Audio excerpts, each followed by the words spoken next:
नमस्कार, मैं चंद्रमोहन सिंह। आज हमारे साथ कैशपा के chief operating officer mister VS Prasad ji हैं। आज हम सीमापुरी क्षेत्र के एमएलए राजेंद्र पाल गौतम जी से कुछ चर्चा करने जा रहे हैं। अभी हम दिल्ली के सीमापुरी क्षेत्र के विधायक श्री राजेंद्र पाल गौतम जी के घर पहुंच चुके हैं। अब हमारी उनसे कुछ मुलाकात होनी है।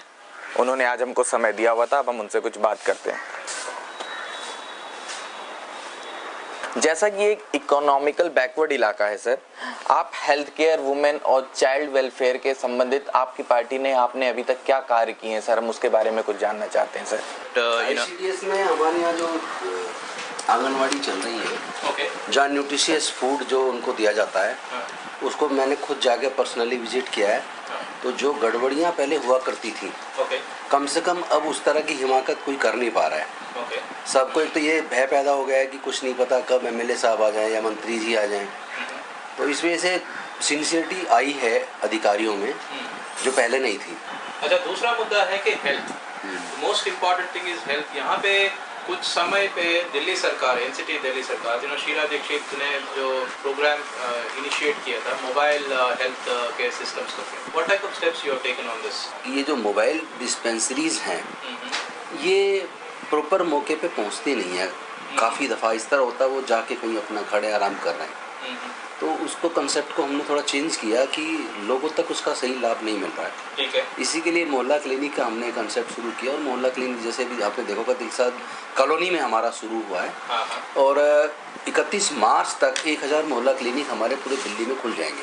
आपसे आपने जोड़ा है, and you are a commoner in fact, and आप इसमें what are your dreams in this next coming 5 years? What are you planning to achieve? मेरा जो मापदंड है विकास का, वो एजुकेशन से मैं मापता हूँ। Okay. इसीलिए मैं अपने जितने भी स्कूल्स मेरे विधानसभा क्षेत्र में हैं, मैं पर्सनली उन स्कूल्स में विजिट करता हूँ। तो अगर हम लोगों को केवल एजुकेट करने में कामयाब हो जाएं, तो कई प्रकार के अपराध को भी रोकेंगे, बढ़ती जनसंख्या को भी रोकेंगे, और मैं समझता हूँ जो देश सही मायने में तरक्की के रास्ते पे आ जाए। 5 इम्पोर्टेंट मुद्दा क्या है as a candidate of this reserved constituency, and at same time ये तो सीमापुरी क्षेत्र को मेरा 5 number 1 health, number 2 education, number 3 हमारा जो ग्रीनरी है, पार्क, जो डेड पार्क्स पड़े हैं, अब की बरसात में आपको ज़्यादातर पार्क्स अच्छे बनते नजर आएंगे। चौथा मुद्दा है साफ सफाई। साफ सफाई में हमने ये देखा है कि 50% सफाई कर्मचारी काम पर नहीं आते। और लास्ट 5वां मुद्दा, हमारे क्षेत्र की नालियों और गलियों की स्थिति जो बदतर है, वो आपको मेरे इस कार्यकाल को ख़त्म होने से पहले मैं समझता हूँ काफ़ी हद तक निजात मिल जाएगी। हाउस टैक्स का जो बढ़ोतरी कर रहे हैं, इसका व्हाट इज योर खिलाफ नहीं है कि हाउस टैक्स ना बढ़े, ठीक है, हाउस टैक्स लेकिन रीजनेबल होना चाहिए। जैसा कि जनता की राय होती है, एक दिमाग में इमेज होती है एक विधायक के बारे में, एक एमएलए के बारे में, कि 4-5 एसयूवी खड़ी होंगी, सिक्योरिटी गार्ड्स होंगी, पर जैसा कि हम देख पा रहे हैं ऐसा कुछ भी नहीं। एक नॉर्मल परिवार जैसे ये रहते हैं। अभी हम इस क्षेत्र के एक दुकानदार, जो कि राजेंद्र पाल गौतम जी के नज़दीक में, उनके घर के नज़दीक में एक दुकान है, हम उनसे कुछ राय जानना चाहते हैं। भाई विधायक तो यहाँ के तो बिल्कुल ठीक ही अपना काम कर ही रहे हैं, लेकिन जो समस्या है ना, यहाँ पर ये बड़ा पार्क है, इसमें ना तो बहुत जगह जगह के लोग आके, जितने भी जेब कतरे, नसीड़े गिजेड़े, सभी लोग, मतलब उठाई की समझ लो एक तरह से, सब यहाँ पर मौजूद होते हैं। तो हम तो चाहते हैं कि यहाँ से अगर निजात मिल जाए तो सबसे अच्छा है। अभी हम श्री अजीत सिंह चौधरी जी के साथ हैं, जो कि अखिल भारतीय कांग्रेस पार्टी के सदस्य हैं। इनसे खुद इनकी राय जानना चाहते हैं कि इनके फ्यूचर प्लान्स क्या हैं और इनकी पार्टी, इनकी सरकार इस कॉन्स्टिट्यूंसी में क्या कार्य कर रही है। देखिए, सबसे पहले तो मैं आपको जानकारी में ला दूं, अब भाजपा की सरकार जो दिल्ली नगर निगम, तीनों निगमों में, अब 3 निगम हो गए, तीनों निगमों में है। पूर्वी दिल्ली नगर निगम में इन्होंने एक म्युनिसिपल रिवैल्यूएशन कमेटी की जो रिपोर्ट है, उसके आधार पर, उसी की रिपोर्ट को मानते हुए जो हाउस टैक्स है, जो इंडस्ट्री का हाउस टैक्स है, वो करीब 10 गुना कर दिया। ये जनता के हित में नहीं है, और इंडस्ट्री को सिर्फ दिल्ली से ख़त्म करने का एक रास्ता इन्होंने अपना। इसी तरह से उन्होंने जो रेजिडेंशियल एरिया डीडीए की ईस्ट दिल्ली में 65 कॉलोनीज हैं, उन पर उनकी एक कैटेगरी बढ़ा दी। तो उनका भी कई गुना हाउस टैक्स बढ़ गया है। ये भारतीय जनता पार्टी जो दिल्ली नगर निगम तीनों निगमों में सत्ता में है, उन्होंने ये जनता के साथ विश्वासघात किया है। जैसा कि अभी सर ने खुद बताया कि भाजपा ने जिस प्रकार से हाउस टैक्स बढ़ाए हैं वो जनता के हित में नहीं है। यदि कांग्रेस की सरकार फिर से आती है तो किस प्रकार से हाउस टैक्स कम करेंगे, या यही रहने देंगे, या कुछ रेशियो में बदलाव लाएंगे? मैं ये तो नहीं कह सकता कि हाउस टैक्स नहीं बढ़ना चाहिए, जैसे मैंने पहले कहा कांग्रेस पार्टी वाले, लेकिन बहुत सारी प्रॉपर्टियां ऐसी हैं जो अभी तक हाउस टैक्स पे नहीं करती।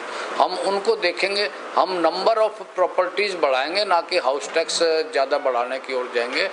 अभी हम लोग चल रहे हैं सुनील झा के पास। अभी हम बैटरी ऑटो रिक्शा में बैठे, जानते हैं इनकी राय, उन्हीं के घर के आस पड़ोस रहते हैं। आप बताइए सर जी। हमारे पड़ोसी है, पीछे हम नाली उली सफाई करने के लिए ये एमसीडी में जीता हुआ है। हाँ। नाली उली सफाई करने के लिए बोलते ना, ये पहले बोलता है वोट डाला है नहीं डाला। यहाँ पे हमारे सामने है श्री सुनील कुमार झा, यहाँ पे जो दिल्ली का काउंसलर है।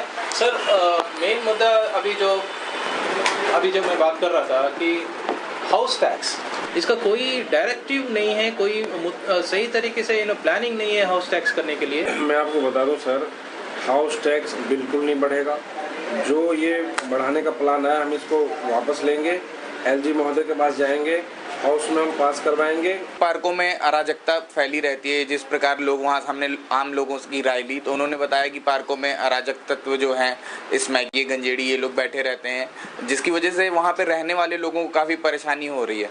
तो आपके हिसाब से क्या सल्यूशन होना चाहिए इसका, जिस वजह से ये सब बंद हो सके? सर, जो लोग भी ये स्मैक, शराब, गांजा, दारू पार्कों में बैठ के पीते हैं, हर समय पुलिस या पार्षद वहाँ पे तो रहेंगे नहीं, लेकिन वहाँ के लोगों की भी खुद की भी जिम्मेदारी होनी चाहिए। आप घर के कमरे के अंदर से बैठ के भी फ़ोन कर सकते हैं, दिल्ली पुलिस को कर सकते हैं। आप चलिए पुलिस को ना करें, आप मुझे कर दें। आज हमारे सामने रेसिडेंट वेलफेयर एसोसिएशन के चीफ सेक्रेटरी, जनरल सेक्रेटरी साहब मौजूद हैं। हम इनसे जानना चाहेंगे कि क्या घपले सामने आए हैं और इन्होंने उस चीज़ को किस प्रकार से टैकल किया है। मैं भारतीय जनता पार्टी से जुड़ा हुआ हूँ। मैं पूर्व जिला मंत्री भी रह चुका हूँ, 242 वार्ड का अध्यक्ष भी रह चुका हूँ। मेरे को जिम्मेदारी RWA की है। पहले जो RWA थी उसने विकास के नाम पर सभी बंदों से पी पॉकेट से जो पैसे उगाई की थी, उसमें इन्होंने बड़ा घपला किया जी। हम चाहते पी पॉकेट का अच्छी तरह विकास हो, निगम पार्षद भी हमारा सहयोग करें, MLA भी सहयोग करें और जनता भी सहयोग करें। कि लोकल निवासी हैं, इनकी कुछ समस्याएं, ये लोग अपनी समस्याओं को लेकर आए हुए हैं। समस्या ये है कि 118/2 के सामने पार्क है जी, तो उसमें इस कदर की बदतमीजियाँ होती हैं कि वहाँ पे जो है ना सारे अफीम, चरस, गांजा वाले सारे, और इतनी वहीं चोरियाँ करते हैं सामने, और सबकी बच्चियाँ जवान हैं वहाँ पे उस लाइन के अंदर, समझे, हिंदू भी हैं, मुसलमान भी हैं, सारे हैं वहाँ पर। और सब ने हमने शिकायतें करी हैं उनसे, पुलिस वालों से भी कहा, तो कहने लगे अरे आप लोग करिए इसमें। अभी यहाँ पर हमारे घर के सामने यहाँ पे हमारी सास के कड़े चोरी हो गए, किसके पास जाएं, कौन सुनता नहीं है हमारे, तो बस कंप्लेंट लिखवा दो वापस आ जाओ, बस कंप्लेंट लिखवा दो वापस आ जाओ, क्या करें। हम इस समय सीनियर सिटीजन फोरम के ऑफिस में बैठे हुए हैं, जहाँ पे कुछ लोग हैं, कुछ सीनियर सिटीजन हैं, बुजुर्ग लोग हैं जो अपनी समस्याओं को बताना चाहते हैं। हम चाहते हैं कैशपा न्यूज़ के माध्यम से ये आप सभी के सामने आए। मैं सतीश कुमार गुप्ता, जो कोषाध्यक्ष के पद पर हूँ। हमारा जो है मेन मुख्य उद्देश्य बुजुर्ग नागरिकों को, जो हमसे बड़े हैं, 60 साल से जो ऊपर हैं, उनको स्वस्थ एवं मनोरंजन सुरक्षा व्यवस्था करने के लिए हम तत्पर हैं। हमें एशियन सामरा हॉस्पिटल की तरफ से जो है हेल्थ कैंप का ऑर्गेनाइजेशन किया, जिसमें फ्री हेल्थ चेकअप था। Thank you very much sir.